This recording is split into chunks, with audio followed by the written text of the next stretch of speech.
Let us now leave Ali Baba to enjoy the beginning of his good fortune, and return to the 40 robbers.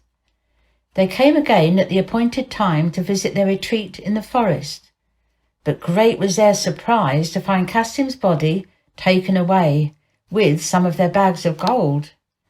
"We are certainly discovered," said the captain, "and if we do not speedily apply some remedy, shall gradually lose all the riches which we have, with so much pains and danger, been so many years amassing together.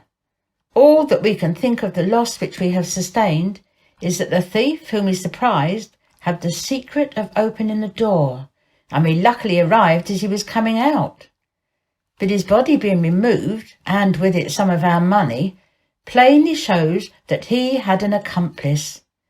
And as it is likely that there were but 2 who had discovered our secret, and one has been caught, we must look narrowly after the other. What say you, my lads?"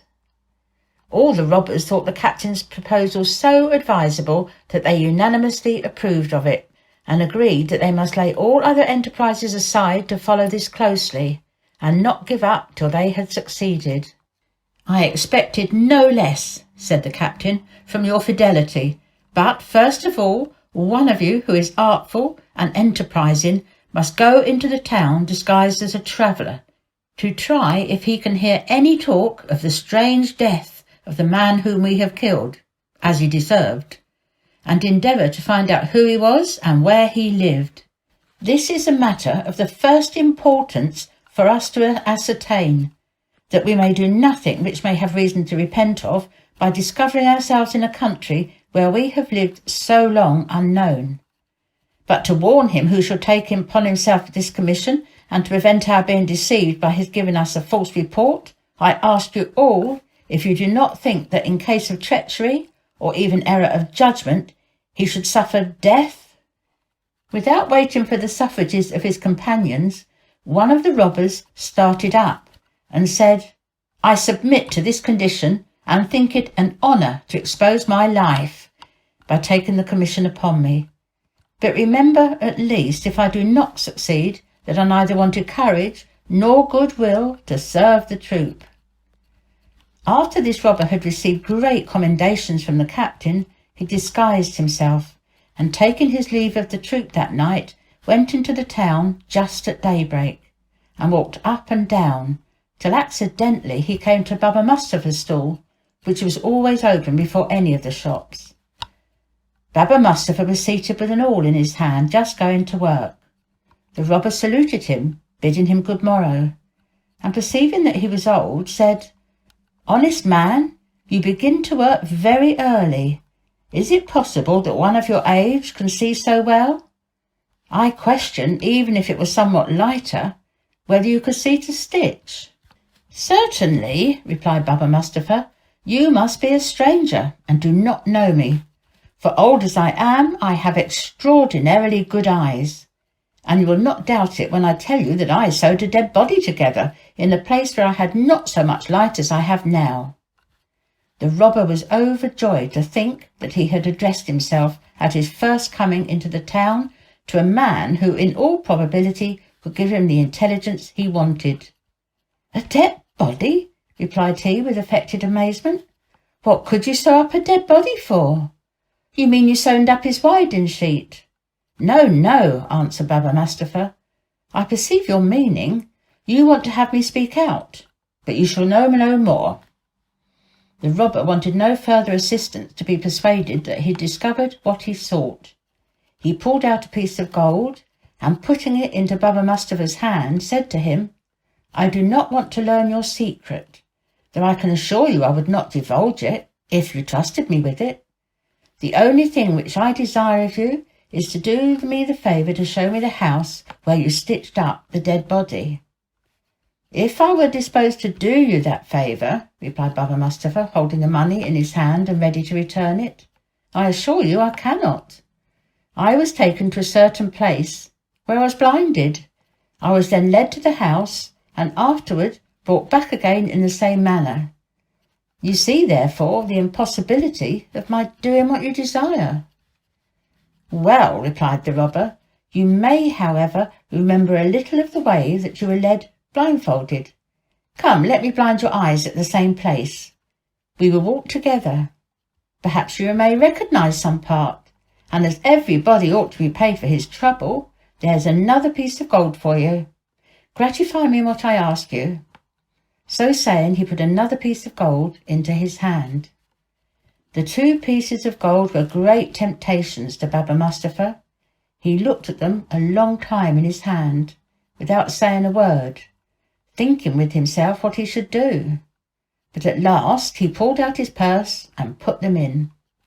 "I cannot assure you," said he to the robber, "that I can remember the way exactly. But since you desire, I will try what I can do." At these words, Baba Mustapha rose up, to the great joy of the robber, and without shutting his shop, where he had nothing valuable to lose, he led the robber to the place where Morgiana had bound his eyes. "It was here," said Baba Mustapha. "I was blindfolded, and I turned as you see me." The robber, who had his handkerchief ready, tied it over his eyes, walked by him till he stopped, partly leading and partly guided by him. "I think," said Baba Mustapha, "I went no further," and he had now stopped directly at Kasim's house, where Ali Baba then lived. The thief, before he pulled off the band, marked the door with a piece of chalk which he had ready in his hand, and then asked him if he knew whose house that was, to which Baba Mustapha replied that as he did not live in that neighbourhood, he could not tell.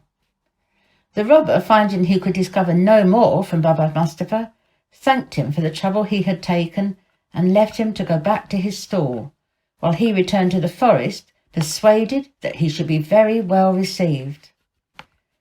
A little after the robber and Baba Mustapha had parted, Morgiana went out of Ali Baba's house upon some errand, and upon her return, seeing the mark the robber had made, stopped to observe it. "What can be the meaning of this mark?" said she to herself. "Somebody intends my master no good. However, with what intention it was done, it is advisable to guard against the worst." Accordingly, she fetched a piece of chalk and marked 2 or 3 doors on each side in the same manner, without saying a word to her master or mistress. In the meantime, the thief rejoined his troop in the forest and recounted to them his success. All the robbers listened to him with the utmost satisfaction. When the captain, after commending his diligence, addressing himself to them all, said, "Comrades, we have no time to lose. Let us set off well armed, but that we may not excite any suspicion. Let only 1 or 2 go into the town together and join at our rendezvous, which will be the great square. In the meantime, our comrade who brought us the good news and I will go and find the house, that we may consult what is best to be done." This plan was approved by all, and they were soon ready. They filed off in parties of 2 each, and got into the town without being in the least suspected. The captain and he, who had visited the town in the morning as spy, came in the last. He led the captain into the street, where he had marked Ali Baba's residence, and when they came to the first of the houses which Morgiana had marked, he pointed it out. But the captain observed that the next door was chalked in the same manner, and showing it to his guide, asked him which house it was, that or the first. The guide was so confounded that he knew not what answer to make, but still more puzzled when he saw 5 or 6 houses similarly marked. He assured the captain, with an oath, that he had marked but one, and could not tell who had chalked the rest, so that he could not distinguish the house which the cobbler had stopped at.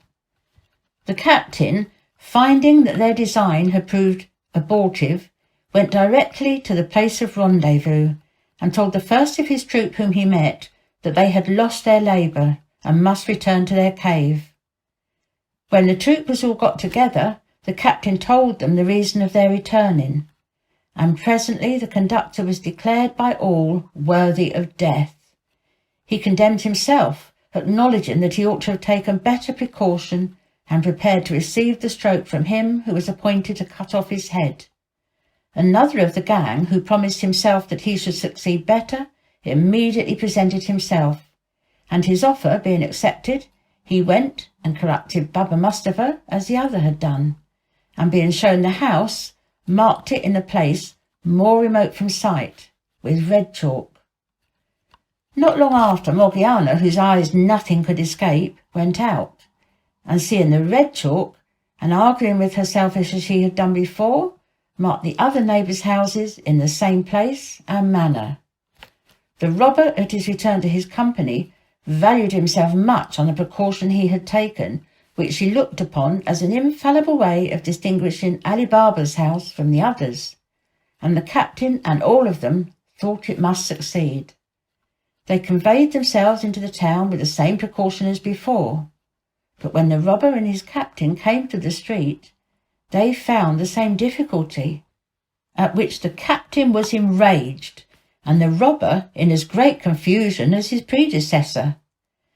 Thus the captain and his troop were forced to retire a second time, and much more dissatisfied, while the unfortunate robber, who had been the author of the mistake, underwent the same punishment, which he willingly submitted to.